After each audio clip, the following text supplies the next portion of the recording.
out a particular project, we carried out a particular project and was able to realize it. Is that okay?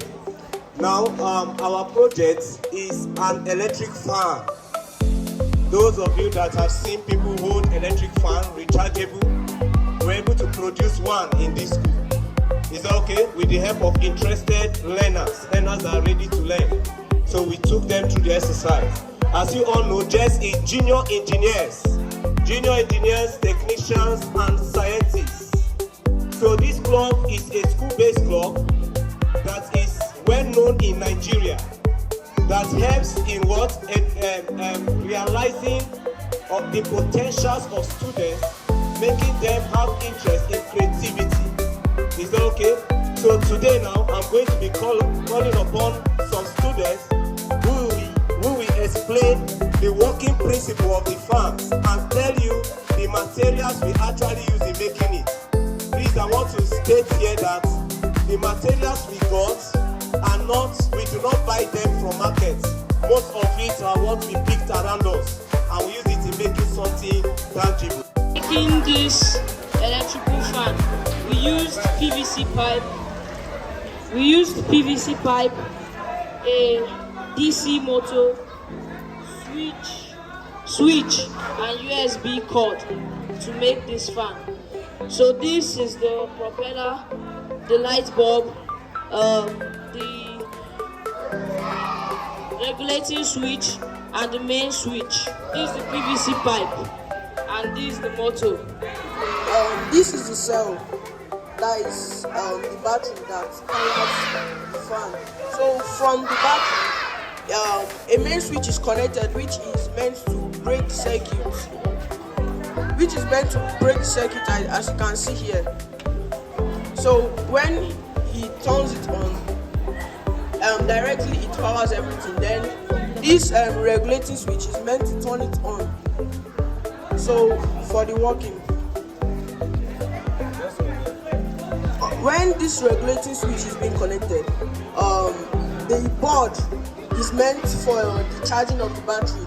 So in order to store charge, the switch is turned on. So here you can see the working process of the fan. So when it's connected to the board, the negative part of the battery is connected to the board, and the positive is connected to the switch to break the circuit. While the negative is also connected to the regulator to increase and reduce the working power of the fan. So when it's connected to the board, this is the negative and the positive output, which is meant for the charging of the fan. And then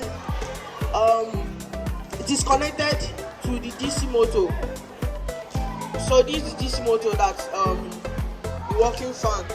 And from the DC motor, it's connected to the lighting bulb, and this lighting bulb is directly connected to the DC motor. So in order to reduce the life of the battery, so this is the bulb connected to the DC and so on. So I will hand over to in working. Is that okay? So Peter is going to explain to us the working principle of what? The DC motor. Thank you. Good day, everyone. So this DC motor, it consists of a stator and a rotor.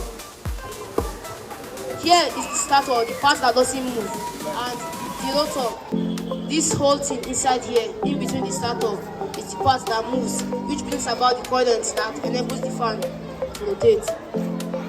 So the rotor it consists of an armature. That is something that is an object that is ring about this copper wire. You see it in this motor. Check it, you see it. It's round about it, a copper wire. And this armature, it rotates about its axis. That it rotates where it stays. It's in between this stator. This stator, they are magnets, light magnets, that enables this rotor to rotate about its axis. Here we have the commutator. This is what brings the power to the rotor. This commutator is in between two carbon brushes that supplies the electricity. As you can see, this commutator is insulated. That is, they don't touch each other. This commutator, by the time it begins to rotate, it also sends power to this rotor so that it enables it to rotate because of the law of magnetic force, that when a substance is placed between it,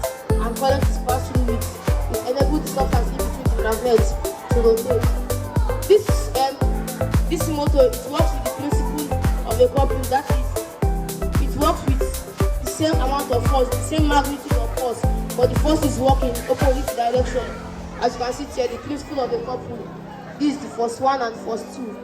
They work. The force is the same magnitude, and the same quantity of force is applied to it, but they work in opposite direction. That's what enables this stator and the rotor to enable the motor to work. As you can see, this is North Pole and South Pole. You know that the magnets, they have different poles, which enables. You want to know the principle of magnets. So that's the same thing that applies with the couple. It gives it the same amount of force, but it makes it to give it the opposite direction. Now I will use Faraday's law of electromagnetic induction to explain more on this. It states that the induced EMF in a circuit is directly proportional to the rate of change of the magnetic field. Mathematically, that means the electromotive force is equal to the change in the magnetic flux. That's this sign here. It means magnetic flux all over the change in time. That's what it states. That means this EMF is the electromotive force. That is the amount of potential difference that you can find in a circuit. That's meaning of the EMF. So it means that when you solve it, you use the change in the magnetic flux all over the change in time. You have to get the amount of potential difference that is contained in this electric motor. Thank you. Please, a round of applause for them. A round of applause. A round of applause. So, my good learners, just to add to what he says, actually, it is Michael Faraday that comes about the principle of the cutting in flux in a what? In a DC motor.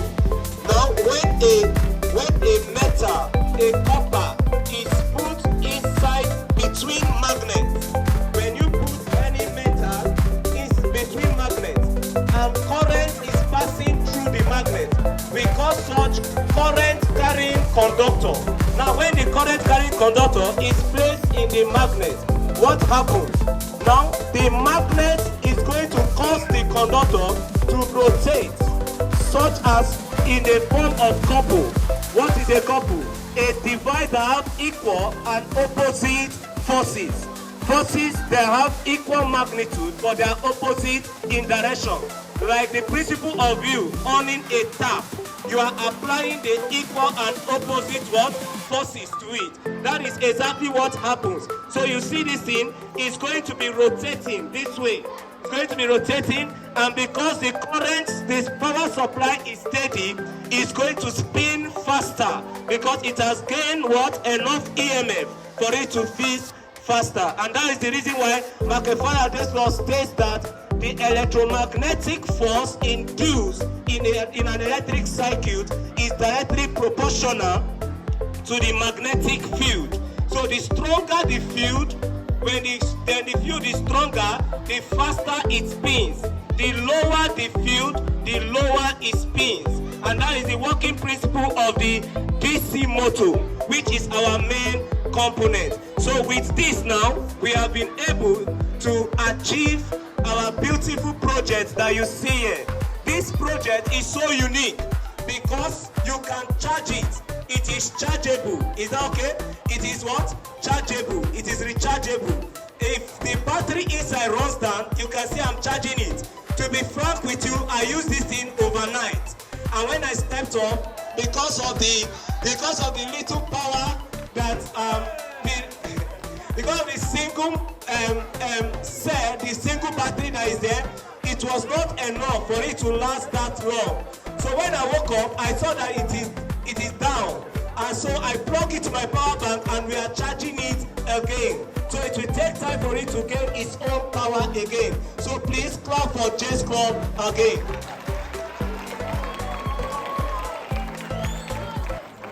You guys can see our project is portable, chargeable.